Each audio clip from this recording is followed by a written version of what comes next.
Hello and welcome to this week's Rotherham Advertiser SportsChat Podcast. Joining me around the table is Miller's correspondent David Beddoes.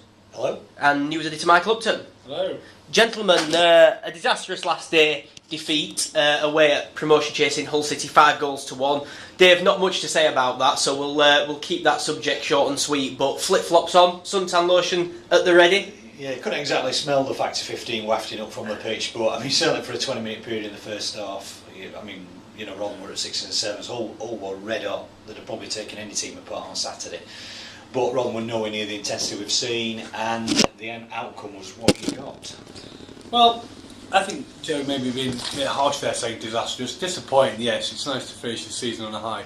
But I actually think that last weekend's defeat probably had something to play in this. I think if they were still unbeaten going into this game, there might have been a little more intensity.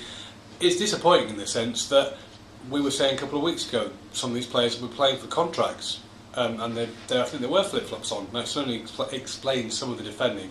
Having said that, you look at the quality of the goals. There were some absolutely brilliant goals from Hull on Saturday. So I think a bit disappointed, but we just have to be grateful that this didn't happen 3 or 4 weeks ago. Well, that's right. It's target achieved, isn't it? And it's all done and dusted. And Neil's done the job that he came in to do. We'll move swiftly on from that game because there's not a great deal to go at there. Except that maybe Neil loses a bit of his win bonus there. Possibly, yeah. Maybe that will be a factor in the contract negotiation. But we'll move swiftly on to the subject, the elephant in the room, if you will. Neil Warnock and his situation with the club, Dave. He's been talking about it now for around a month, openly in the press. And over the last week or two, he's mentioned this 8th promotion. He's currently tied with Dave Bassett and Graham Taylor as 7 promotions. Obviously, both them two managers aren't going to be getting any more. Neil Warnock feels like one more season he could be the sole record holder, and that seems to be playing on his mind and affecting his decision making when it comes to whether he'll be at Rotherham next season, Dave. That's it. I mean, he has spoken about this promotion, hasn't he? And he's also spoke about just doing one more year in the Championship. So, if it's going to happen, it's next season, isn't it? Go for this 8th promotion, and can he get that here, or will he get it somewhere else? I mean, he seems to have been Neil keeping his options open, which is perfectly right to do. But at the same time, as we go on, we need to get players sorted out, and Rotherham need to know where they stand. So obviously, the sooner this is sorted, the better. Michael, there's a few strands to this because obviously one of the permutations could be that Neil Warnock's doing this to force Tony Stewart's hand a little bit, saying I want this 8th promotion. Reading between the lines, saying that that's not possible at Rotherham, so he's looking elsewhere. Maybe making Tony Stewart go, well, here's another couple of million in your transfer budget, go and see what you can do. Do you think that's a possibility? Well, it is possible. I think if Leicester has taught us anything this season, it's that you can never rule anything out. And if Rotherham had the right transfer budget, maybe they could have a push for the playoffs. You never know. It's not impossible for anyone to get in there. I think Neil's quite canny. I think maybe he's waiting till the end of the season to see which jobs might be opening up. Who knows? Maybe he thinks he could, with a bit of money behind him, he could do a job at Aston Villa.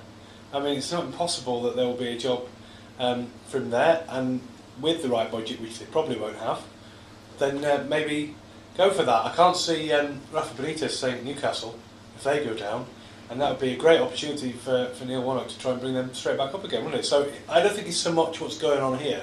I think it might be what's going on elsewhere that he's got one eye. But taking that into account, Dave, when does Tony Stewart say we need to do what's best for the club now? Because if they're waiting 2 or 3 weeks till all the playoffs are over and all the relegation from the Premiership is sealed, it's like Rotherham have been in the playoffs themselves and they're automatically a step behind everyone else in player recruitment, in plans for pre-season, all them things that a manager puts in place before he goes on his 2-week holiday. They need to get that organised, don't they? And same with the retained list, who say that players that Neil Warnock wants to keep is what the next man wants, or vice versa. Yeah. When does Tony Stewart draw a line? I think you've got to trust Neil Warnock's judgment on this. He's been in the game a long, long time. He's been managing for 35 years, and I think he can see a squad of 20-25 players and know who can cut it in the Championship. So I think there's got to be an element of faith there. Whether he's going to be around in a month's time is another matter. I mean, he needs to be around this week, doesn't he? Because we've got to get the retain list. I mean, there's players to be spoken to. There's a lot of clearing up work to do this week, and I would hope this week does involve some talks, some mingled talks about the future, because this does need sorting. But Rotherham, it's hard enough the Championship is without the Millers being left playing catch up. But Dave, when does Tony say? Does he do it at the end of this week? Does he do it at the end of next week? When does Tony say, we need to know now?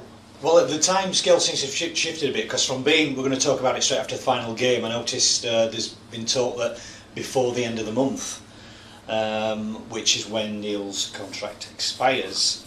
So there's no pressure from that point of view, but I think the longer it goes on, the more pressure there will be for to get a resolution to this. And Michael, fans deserve to know as well. I mean, they'd love Warnock. They'd snap the hand off if Neil said tomorrow that he's staying with the Millers for another season. But they deserve to know as well. They need to know this sport next season, don't they? Absolutely. I think they'll be happy potentially with Kevin Blackwell in charge, but that dream team that has kept them up is something you want to nail down as soon as possible. If Neil Warnock leaves, though, there's a very high chance that Kevin Blackwell's going with it. You think so? I mean, I thought when they were brought in that there was a chance that maybe if Warnock went, the Blackwell might see this as an opportunity. I don't think they necessarily. I think if Warnock wasn't working, then maybe Blackwell would stay. But if Warnock goes off to another club, surely he's going to take his number 2 with him. Well, quite possibly. I mean, I suppose it depends on the club. He might swoop into Newcastle and think, I like this coaching setup. Kevin, you can do it as a part-time job like the England manager's job. I don't know what their arrangement is. I don't know what their partnership is. But I think there is an opportunity here for a manager. I think what's also interesting is to see what is left of the squad. I think there's probably a fair, because apart from anything else, the retained list will maybe depend on who comes in. Well, this is what I'm talking about. Neil's making these decisions, and he might not be there in 2 weeks. Because the Evans list and the Redfern list and the Warnock list would be totally different. I think we know there's 1 or 2 players who would have been on Evans and Redfern's out the door list who've been excelled under Neil Warnock.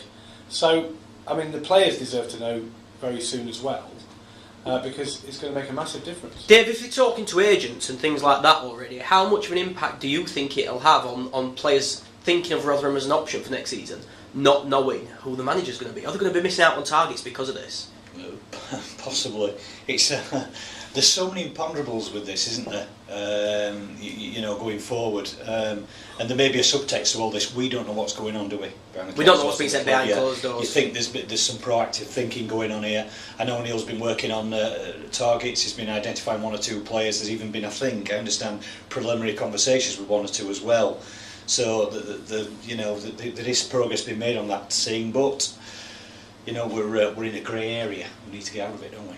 For the most part, Dave, I mean, I don't know how much you know about this, but I would guess that Rotherham, unlike a lot of Championship clubs, will still be a bit in that kind of League One situation where you're not giving players medium to long-term contracts on big money. For the most part, I guess there are going to be a lot of players whose contracts run out in the summer. Last summer we signed on 1-year deals, weren't they? So, do you think that time is going to be pressing with a lot of those? Who, and this is me putting you in Joe's situation here, who do you think the other clubs in that league will be sniffing around? What, in our team now? Yeah. Well, Matt Derbyshire's out of contract, isn't he? Yeah, plenty of. Do you think Holford's done enough to push another move? Or if he wanted it, I mean, would they be sniffing around him? He's had a great second half of the season. Someone like Joe Newell, when he's fit, I mean, there was a lot of activity around him earlier in the season, wasn't there? I mean, do you think they need to really get talking to players like that? I mean, Greg Holford's got another year of his contract to go. I'm talking for him last week. He very much sees himself as being here next season. The only certainty we know is that 9% Grant Ward is going to be back at Spurs. There's talk about retaining the core of this squad, retaining the core of the squad that's done so well, but I think there is, some real significant new faces needed as well. So real strengthening going on. What's the possibility of someone like Grant Ward coming back on loan if he finds out early in the season he's not got a chance of really getting many games? I mean, I'm not saying him per se, but if you had a player who you wanted to get in on loan fairly early in the season, is there an early closing loan window? I'm not sure. I think Grant Ward's stock has risen, hasn't it? They've openly said that Warnock openly said a couple of weeks ago that he expects Grant Ward to challenge himself at another Championship club next season. Right. So I think from his development point of view, I think Spurs are seeing him stepping up from helping a team stay up to maybe push him being in a squad that's pushing for promotion. That's not something that reason, is it? Yeah. So and then maybe the season after, if he keeps developing a lower Premiership team, you know what I mean, and step it up like the rungs of the ladder sort of thing. But from my point of view, I think them players, it's only going to muddy the waters for players looking to come, players who are already here. I mean, for example, one player who's out of contract, anyone, it could be Stephen Kelly, it could be Fraser Richardson, it could be any of these players. They could be, all intents and purposes, struck on staying, ready to sign the contract, Dave, and then an old manager comes in who they've worked before or they haven't got on with, and that throws their plans up in the air then. Yeah. There's so much uncertainty around it that surely you've got to admit there's got to come a point when Tony Stewart says, right, I need to know. Yeah, there's enough uncertainty in some anyway, because it's like dominoes falling, isn't it, the transfer market? You know, a player's got to leave one club to trigger another deal and so on and so forth. There is a down period as well. I mean, players scatter like marbles when the season's done and things do quieten down. You're left totally playing catch-up. It needs sorting, doesn't it, before the end of May? Tony Stewart is not one to sit in his hands for too long, is he? I mean, the reason why we're in this situation now is because he was very decisive. Some might say much more decisive than we would expect at the time with the Redford situation. He's not going to put up with it too much longer. I think he knows that Neil's doing a great job, and I think he wants to keep him. But he won't be sitting there all doe-eyed saying, "Oh no, I've got to wait 2 months for him to make his decision." He'll know from a business perspective there are decisions that need to be made. There are decisions that affect more than just Neil Warnock. Those 20+ players. This is what I'm trying to ask, Michael. When does that decision come? Well, I would say... How much time has Neil Warnock and I would say before you send the players off on holiday. So you would say the next week or so? Yeah, I think it's fair enough. Players are going to go off to Ibiza or wherever it is and get their tans topped up before they come back and sit in front of the telly and watch the Euros and think, I should have been there. And I think it's not unfair. They've been talking about it for months. Every week Neil says, we're talking about it all the time. Well then fine. Get it signed and sealed or rip the contract up and we'll say thanks and goodbye, and then we'll watch him from 10 places below next season. Dave, do you think it's make or break that Neil Warnock stays? Do you think he needs to be at Rotherham next season? Or do you think that Rotherham can survive and flourish with another? I mean, there's a pattern in the last season, fourth bottom, 49 points to all intents and purposes with the 3 that were taken off. This season, fourth bottom, 49 points. You know, the improvement's been there, but anyone looking in will look at that league table and see the same outcome. So it's fingertip jobs, isn't it? 2 years running. It's fingertip jobs, yeah. There is improvement there, but we need to start seeing it going forward in becoming a sort of a lower mid-table established club. It's a slow and tedious process, isn't it, becoming established in this league for Rotherham. But I think this bloke Neil Warnock is the man who can take us on. But whether he could deliver that promotion he wants next season, you doubt that, don't you? One thing I'd like to add though is that we're not talking about early to mid 2000s here. We're talking about a club with a stable financial status, a fantastic ground, a very, very solid, loyal and sizable fan base. It's gonna, if Neil doesn't stay, I know we're talking about flirting with relegation potentially, but there's a lot of attractive reasons to come to Rotherham for a manager.